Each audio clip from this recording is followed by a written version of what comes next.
ta đã nông dân trong chia các bàn cái là bàn sọc thì chịu kinh mong chỉ cái kích sọc bắn tập nòng trong ca nghiền bắn tóc này chỉ muốn cùng sự thoát chỉ muốn cái phun với cùng pin hay chỉ muốn là cùng sừng răng cùng cùng cắm cùng tọt hay dừng của bàn rộp chỉ chôn đại quạt rong tru ra khu phòng xịn tập chỉ muốn tập ô tại miền của vài anh thì tăng chắc là hốt mà tầm đòi ốn phải chỉ bây giờ mà dừng được rồi có thể kịp loại từ dừng to rồi thành thiết tôi tha và sân chia như cọc từng phóc dương quay cô nông sầm nát bài việc co miếng cái dừng rộng toàn ốc chân này đang chân tì này chỉ mùi chọp chỉ mùi smile hồ mà tam tập rơ cà phim sơ mình lời bóng ôn xạ smile mới xong bây giờ đàm chân tì nó có hồ mò tập bánh thế là cho thùng ròm tẹt bạc cột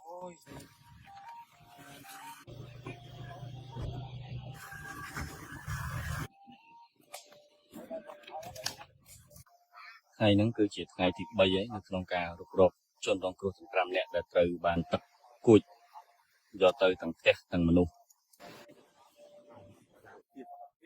này chỉ là một hiệp bài trong càng nhiều con tài để chọn một họ tự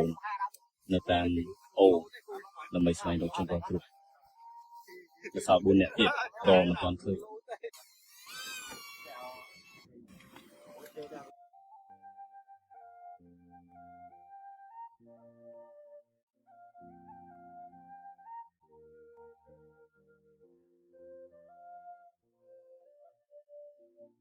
lời lúc bà sọc có phong tự trong đặt saiตัวพิโลกอาบาสกบานพอวิโอเปียปอนจมูกนึงตักแต่บานพูดยอกแต่จีปรอดมาขนองยอกตะบัดแต่มีสมาชิกในตรงแก่นั้นปรำเนี่ยยังรอคืนเหมือนเนี่ยนังบูเนี่ยที่รอมาตอนคืนก็มีมาเตะจีร้านบานใหญ่แท้ให้ได้บานเชื่อมาจากแต่นั้นดังแต่ตะลางให้กอดมันผมรถเจนอยู่แต่คือเดือดซาแต่การให้นั้นคือการให้เราไปยุบจะหรอไปแต่กอดกระพงแต่เก่งหลุดสู้ในยุบไทยตีมาไพ่ปรำฉลองโจไทยตีมาไพ่ประมุยไทยกันเนี้ยนำปีปอนมาไพ่ปรำแต่มีในทางมันยังกับพงตัดได้รู้ให้ตักเวสงรกhọ làครั้งกูยกแต่เตยแต่มาดองตอนนั้นเป็นตะเกียรอคืนสะสาวกับบอลลูกแต่มันเนี่ยมนเกนึงcứ cái banคืนเปอquạt vẹn nơiหนึ่งกบ้าthấy miền bạc phượng là miền này tha p là tật baoแต่quạtนึงcứ quạt đằng khuôn quạt svề sва họ ปอtừ đó con trai được bạc quạt để nơi khôngแต่là miềnสมาชิกบุญเนี่ยเตียนนึงจังกับคนquạt đây là sao là tật lươn p hayกูจังแต่เตยต่างออกแต่มาดองsang là xây kêuแต่ให้นึงมูไว้โจให้โดยcáiจับมูเลยจังนี่ให้จมูกละให้แต่เถื่อquạtรถตอนให้กอดบ้านดังเหตุการณ์หนึ่งมุมตีที่ตั้งการแทบในคุมปิ้งคุมสามกี้สำหรับโอจุ้มแค่รถหนักกรี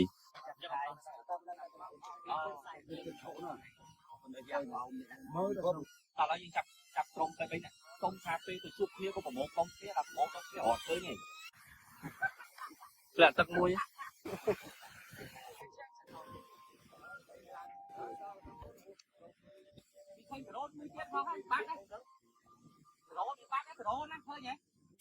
hayนี่ดาวจันตีได้จมูกจอบจมูกสมัยโฮมาตามตะเรือการฟิล์มเซอร์มิงเลยบองโอนสะสมัยเมื่อสมัยตะดามจันตีนั่นก็โฮมาตะบันนี่แล้วจะถึงรอมแต่บักกดให้ตีตังได้ยังสาวใสการฟิล์มเซอร์มิงนั้นอะไรยังเรืออ้อยอดมิงเคยตี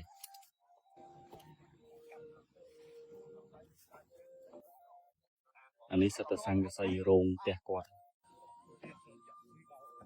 เดี๋ยวโฮมาตามตะกอกให้เมื่อดามเฉยมาดูบักติตี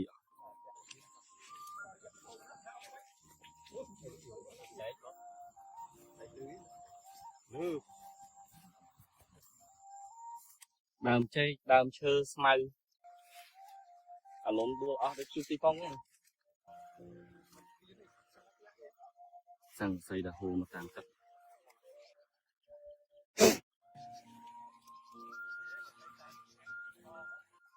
ดามเชอทมดูบอกหลังติตีอ๋อ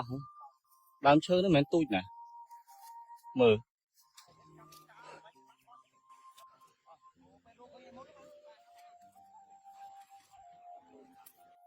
สกให้หนึ่งกรมการเงียสละสลบจมูกหนึ่งบององเชียร์รถใบไงอัดบานสำหรับจบตัวน้ำมูลทานได้หรอบองโอนมือเต้ดามเชอบอกมาโดยที่จับดอกให้หึงไอ้ถัดแตกนั่นนี่สงสัยชีวิตแตกก่อน សង្ស័យទេនឹងវាផ្ទះរោងមាន3រោងមាន3តែមានតែរោងទី1ដែលមានជនរងគ្រោះហើយដើមអាស័យអាលើតង្គោល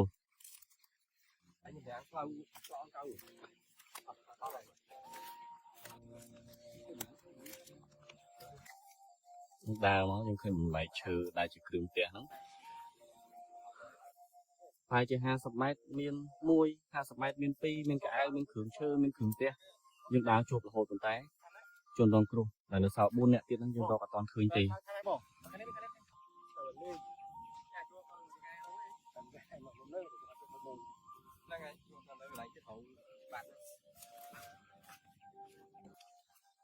ហើយថ្ងៃហ្នឹងយើងបែងចែកក្រុមច្រើនដើរទាំងសងខាងអូដល់នាទីដូចគេរស់ហ៎ដូចគេរស់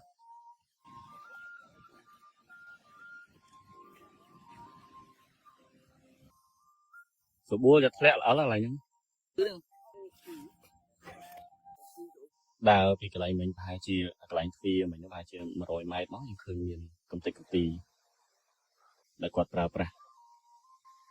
មូលជាប់ជាមួយនឹងស្មៅហើយនឹងដើមឈើ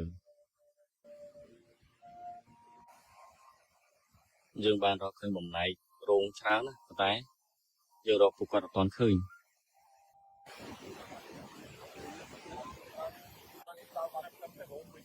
មានស្វាដែរអត់បង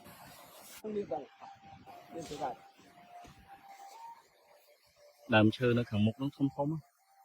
ទឹកបោកដួលអស់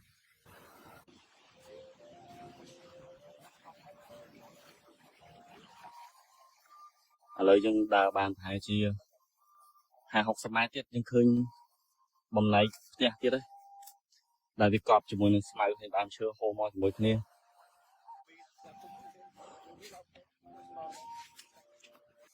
ខ្ញុំនិយាយហេតុការណ៍ម្ដងទៀតទឹកនឹងអូវាអត់ធំប្រហែលទេប៉ុន្តែពេលតែគាត់កំពុងតែគេងលងលក់នៅយប់ថ្ងៃទី25គាត់កំពុងតែគេងលងលក់ហ្នឹងទឹកអូហ្នឹងវាឡើងខ្លាំងជាកំហុកដោយសារតែទឹកភ្លៀងហើយនឹងវាបាក់ផ្លូវពីខាងលើអាផ្លូវគេធ្វើឆ្លងអូហ្នឹងវាបាក់អាផ្លូវហ្នឹងមកក៏ធ្វើឲ្យទឹកហ្នឹងវាឡើងខ្លាំងអញ្ចឹងពេលដែលទឹកឡើងខ្លាំងហ្នឹងលោកតាដែលមានអាយុ50ជាងហ្នឹងគាត់បានដឹងខ្លួនដោយពឹងផ្អែកទៅលើ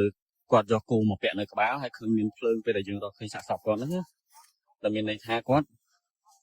ពាក់គោហ្នឹងដើម្បីរកកូនចៅរបស់គាត់ហ្នឹងឲ្យរត់ចេញពីផ្ទះប៉ុន្តែប្រហែលជារត់មិនទាន់ផ្ទះហ្នឹងវាហូរទៅតាមទឹកទាំងអស់តែម្ដងហើយបន្ទាប់ពីហូរមកនៅថ្ងៃទី26ហ្នឹងទឹករៀងស្រកបន្តិចក៏រកឃើញលោកតាមុនគេតែនៅសល់ប្រពន្ធគាត់កូនគាត់ហើយចៅគាត់2នាក់ទៀត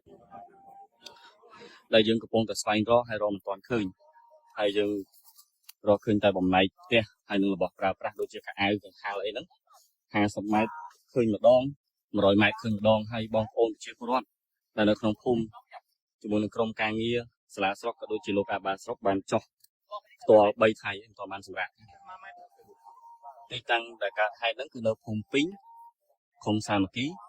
ស្រុកអូជុំខេត្តរតនគិរីហើយសម្រាប់ទឹកនេះមិនមែនជាទឹកទន្លេដៃទន្លេអីទេគឺជាទឹកអូបើសម្រាប់ខែប្រាំងយើងដើរឆ្លងកាត់បានទឹកនឹងទូចទេតែដោយសារតែខែភ្លៀងទឹកភ្លៀងវាជន់ខ្លាំងពេកទៅធ្វើឲ្យអូនឹងវាធំតែដើរបានឆ្ងាយគួរសមលោកអាបាលហត់ក៏សម្រាប់មកតែដើម្បីផោះដ្រូនស្វែងរកទៀតហើយបងប្អូនសាកគិតមើលទាំងគេទាំងយើងទឹកអូក៏ប៉ុណ្ណឹងវាឡើងលិចដល់លើនោះដល់កន្លែងពួកគាត់កំពុងទៅដើរហោនោះលិចដល់លើនោះបន្ទាប់ពីសម្រាប់បានប្រហែលជា5នាទីហើយលោកអាបាលអញ្ជើញតទៅទៀតសាប់ពុះធ្វើជុងនេះកោងនេះមកអមនេះហើយអមតែហ្នឹងទៀងធំក្លិនម្ដងនេះទៀងធំក្លិនអញ្ចឹងឥឡូវក្រុមការងារកំពុងតែឆែកមើលនៅព្រៃហ្នឹងគាត់នឹងសង្ស័យតែមិនទាន់ដឹងច្បាស់នេះបាត់យើងបាត់កាប់បាត់នៅក្នុងព្រៃហ្នឹងរៀងមានក្លិនអញ្ចឹងយើងឆែកមើលនៅក្នុងព្រៃហ្នឹងសិនថាតើក្លិនវាក្លិនអីប្រកបតែកន្លែងនេះសម្រាប់ដល់វាឡើងណែនហ្មងយើងពិបាករើមើលសម្រាប់វា វាហូរមកទៅលើដើមឈើអញ្ចឹងកម្ពស់ទឹកnóមិនមែនទៀតទេមើលវាគ្រាន់តែសម្រាប់តែទៅលើដើមឈើហ្នឹងវាចូល2ម៉ែត្រតែកន្លែងមិញយើងហៅអត់ឃើញបន្តដំណើរទៅមុខទៀត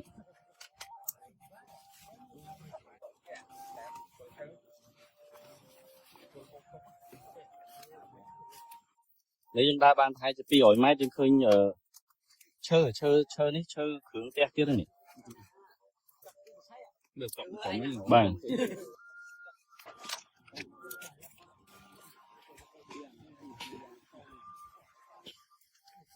មកដល់កន្លែងនេះបាក់ឡើងរៀបតិចមកថតទៅឈ្មោះវាបាក់លុបលើបាទបាក់មកអាជើងគួរខ្លាំងផងវាបាក់មក1000ពីហើយយើងដើរបានប្រហែលជា100ម៉ែត្រទៀតយើងឃើញទ្វារមួយទៀតហើយកម្ពស់ដែលខ្ញុំឈរពីអូនេះមិនមែនទៀតទេប្រហែលចូល3ម៉ែត្រ3ម៉ែត្រទេកម្ពស់នេះ3ម៉ែត្រ4ម៉ែត្រហើយទ្វារមកទៅនៅលើហើយមានដើមឈើវាហូរមកតាក់គ្នានៅកន្លែងនេះលិចសាហាវនេះអូនេះហើយយើងមើលមកស្ដាំដៃនោះដល់កន្លែងបងគាត់ឈរនៅលើ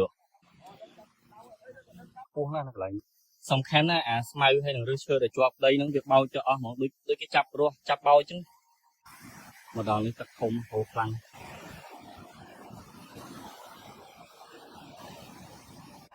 ដើមម្សៅធំអាលើនឹងគល់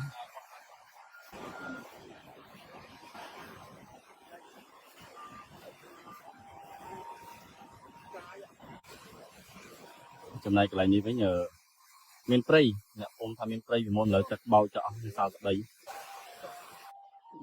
ហើយដើមឈើអសូរទទូចដើមឈើនេះកម្ពស់ចូល20ម៉ែត្រមកគល់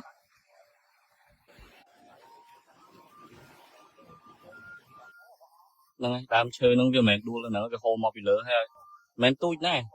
កម្ពស់ជាង20ម៉ែត្រហើយដើមឡើងប៉ុណ្ណានៃហើយហូរតាមទឹកមក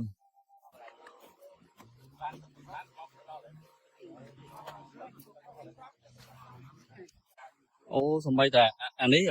មាត់លូស្ពានអាជើងវាតែយើងកម្រងថាធ្វើស្ពានឆ្លងធ្វើរួចហើយធ្វើរួចចិត្តស្ពានហ្នឹងឆ្លងបានអត់ពីមុនអូទឹកណៃទឹកបុកសំបីតែស្ពានបេតុងដែរបងប្អូនប្រជាពលរដ្ឋធ្លាប់តែឆ្លងកាត់ហ្នឹងក៏បាក់ហើយនេះជាស្ពាន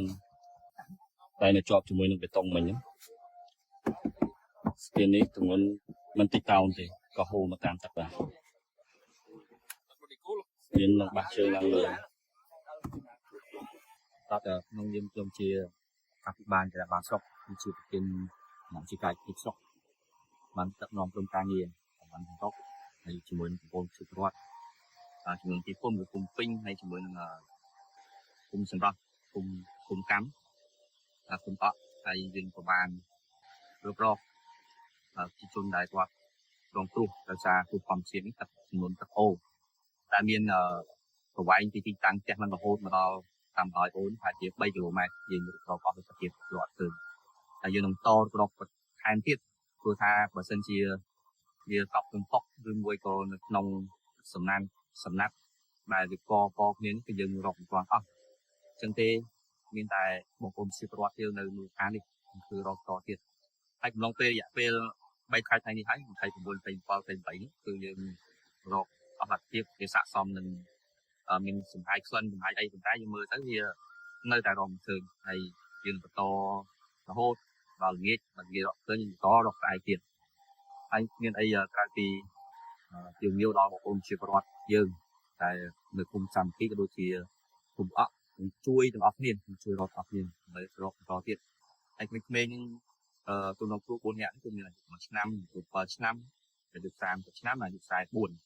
អាយុ58យើងបានរកឃើញហើយសាកសពមួយជំនាញ5នាក់យើងក៏បានឃើញ1នាក់4នាក់ទៀតយើងរកមិនឃើញហើយយើងកំពុងតែបន្តរកទៀតដោយសារយើងគិតឃើញស្ថានភាពទឹកអូនេះគឺថាជន់ខ្លាំងតែម្ដងពេលហូរមកគឺស្ក្របតែម្ដងតែយើងមើលហើយមានរូបភាពដែលយើងបានឃើញដូចជាដើមឈើធំការតាំងទីការតរេនឬពាក់ព័ន្ធជាមួយដំណាំបងប្អូនជិះគាត់មកជំនាញទៀតតែរងផលប៉ះពាល់គឺថាវា បាញ់តាមទឹកតងហើយសូមអរគុណច្រើនហើយយើងបន្តតាមទៀតបាន